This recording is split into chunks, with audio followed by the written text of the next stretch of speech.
মাননীয় স্পিকার, আমার নির্বাচনী এলাকা গাজীপুর ৪ কাপাসিয়ার অত্যন্ত গুরুত্বপূর্ণ একটি নদী ঘুরসাব জলমহল নামে।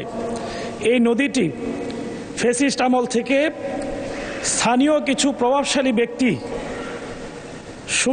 একেবারেই বিনামূল্যে বলা যায় মাত্র ৫ লক্ষ টাকায় ৫ বছরের জন্য বরাদ্দ নিয়ে আজকে প্রায় ২০ বছর যাবৎ তারা এটা দখল করে আছে।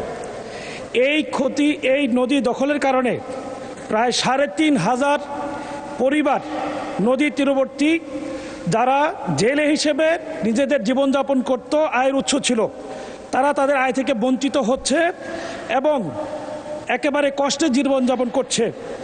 এই নদী উদ্ধারে কোনো পরিকল্পনা বা পদক্ষেপ মাননীয় মন্ত্রী নেবেন কিনা আমি মাননীয় মন্ত্রী মহোদয়ের কাছে জানতে চাই।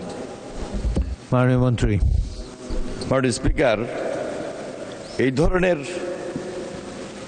গত ১৭ বছরে ফ্যাসিস্ট আমলে অনেক নদী খাল বিভিন্ন জায়গায় দেশের তারা দখল করেছে।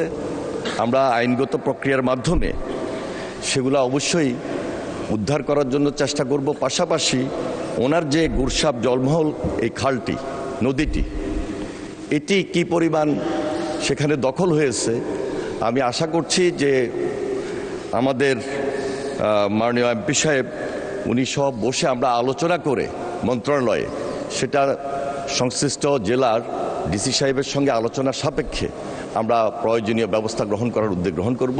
মাননীয় স্পিকার, আপনাকে ধন্যবাদ।